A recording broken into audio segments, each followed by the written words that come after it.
এজন্য আল্লাহ বলেন ওয়ালা নাবলুওয়ান্নাকুম বিশাইইন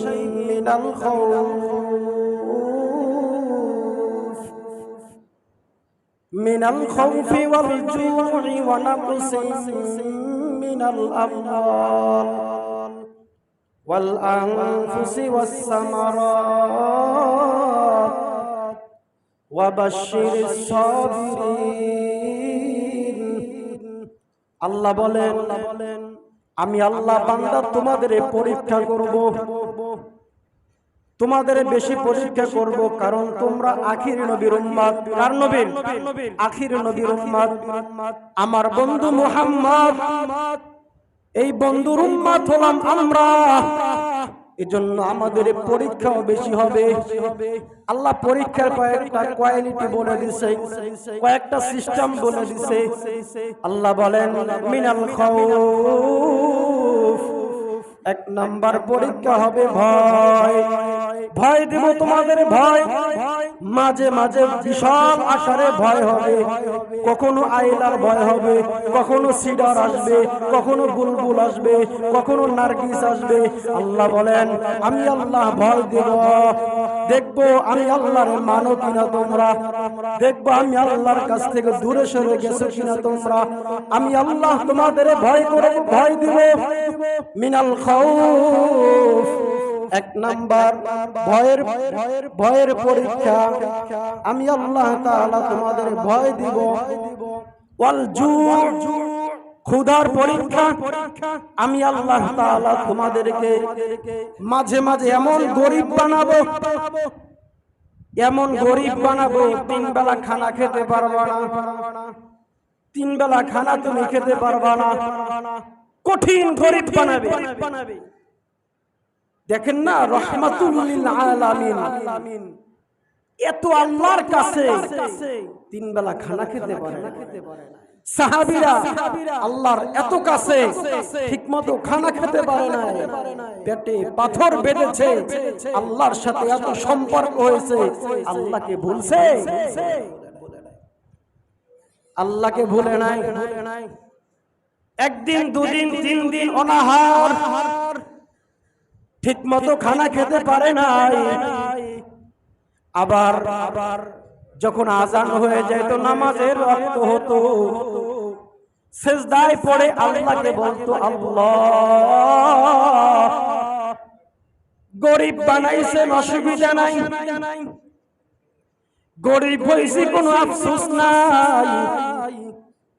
আল্লাহ তুমি তোমার কাছ থেকে আমার আলাদা কইরো না, জুদা কইরো না, পৃথক বানাইও না, পার্থক্য করো না। ঠিক মতো খানা খাইতে পারি না অসুবিধা নাই। আরে ওমর অর্ধ পৃথিবী শাসন করেছেন ওমর, খলিফাতুল মুসলিমিন ওমর। জামা তো এত সুন্দর আমরা গায়ে দেই, কিন্তু ওমর এত সুন্দর জামা পরে নাই। 27টি জামার ভিতরে তালি ছিল, এই জামা পরে জুমার নামাজের খুতবা দিত। এত গরিব ছিল, এত গরিব ছিল, কিন্তু আল্লাহকে ভুলছেনি। কথা কয় না, আল্লাহকে ভুলছেনি। জান্নাতের সার্টিফিকেট পেয়েছে ওমর। এজন্য আল্লাহ বলেন আমি আল্লাহ তোমাদেরকে ক্ষুধা দিয়া ভয় দেখাবো, ক্ষুধা দিয়া পরীক্ষা করব যে তোমরা ক্ষুধা অবস্থায় আমি আল্লাহকে ভুলে গেছো কিনা, আমি আল্লাহকে ভুলে গেছো কিনা পরীক্ষা করব। ওয়াল জু' ওয়া নাকসিন মিনাল আমওয়াল, সম্পদ দিব, কাউকে কোটি টাকার মালিক বানাবো, কাউকে আবার জিরো কইরা দিব, কাউরে জিরোর থেকে হিরো বানায় দিব, কাউকে হিরোর থেকে জিরো মুহূর্তের মধ্যে আমি আল্লাহ বানাবো। জিরোর মানুষটা হিরোতে আসার সময় অহংকারী যেন না হয়, অহংকারী যেন না হয়। আবার হিরোর মানুষটা জিরোতে যাওয়ার পরে আফসোস জানি না করে, আফসোস জানি না করে, আল্লাহ এত টাকার মালিক ছিলাম, এত গাড়ি বাড়ির মালিক ছিলাম, এত সম্পদ ছিল আমার, কিন্তু আল্লাহ এখন কিছুই নাই, সব নিয়ে গেল। তুমি আমারই শুধু দেখলা, তুমি আমারই শুধু দেখলা, আর কাউরে দেখো নাই। আল্লাহ বলে না না, আমি আল্লাহ তোমারে পরীক্ষা করি, আমি আল্লাহ তোমারে পরীক্ষা করে। আইয়ুব নবীর নাম শুনছেন? নাম শুনছেন? সম্পদের অভাব ছিল না, ছেলে সন্তানের অভাব ছিল না, বিবির কোনো অভাব ছিল না, সম্পদ এত বেশি ছিল, বিবি অনেক ছিল, ছেলে সন্তান অনেক ছিল।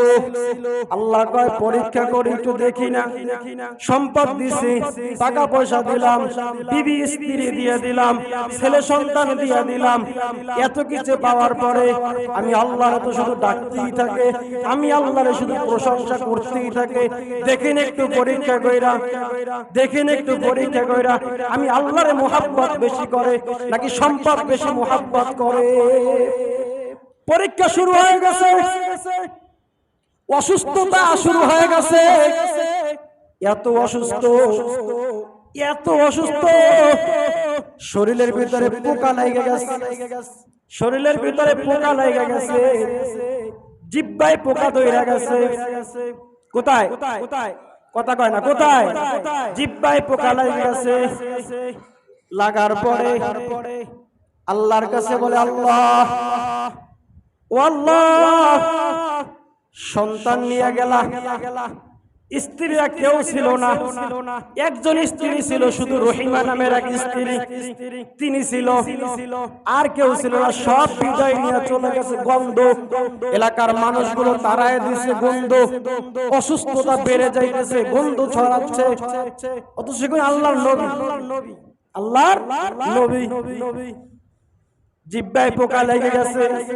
ঘটনা তো জানেন, আল্লাহর কাছে বলছে, আল্লাহ পোকা তো জিহ্বায় লাগছে, ও তো আমার জিহ্বাটারে খাইতেছে, ওর তো খাবার তুমি আমারে বানাইলা, কিন্তু আল্লাহ এই জিহ্বাটা লড়াইয়া আমি যে তোমারে প্রশংসা করব, আল্লাহ তোমার জানি ডাকবো, সুবহানাল্লাহ, আলহামদুলিল্লাহ, ও খোদা তোমার যে প্রশংসা করবো তো কষ্ট হয়, তো কষ্ট হয়। আল্লাহ আমি তোমারে ভুলি নাই, সব নিয়ে গেছে, আফসোস নাই, আমার অসুস্থতা দিছে, কোনো আফসোস নাই।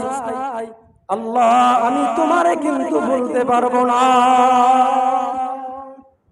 আল্লাহরে ভুলে যায় নাই, আল্লাহরে ভুলে নাই। আসিয়া ফিরাউনের স্ত্রী, এত বড় ডাকাত, এত বড় অসভ্য, এই ফিরাউন কয় আনা খয়রুন, আমি সবচাইতে ভালো, আনা রব্বুকুমুল আলা, আমি সবচাইতে বড় খোদা, আমার চাইতে বড় খোদা আর কেউ নাই। আসিয়া তার স্ত্রী জান্নাতি না জাহান্নামী? এই আসিয়া জান্নাতি না জাহান্নামী? আসিয়া কার স্ত্রী?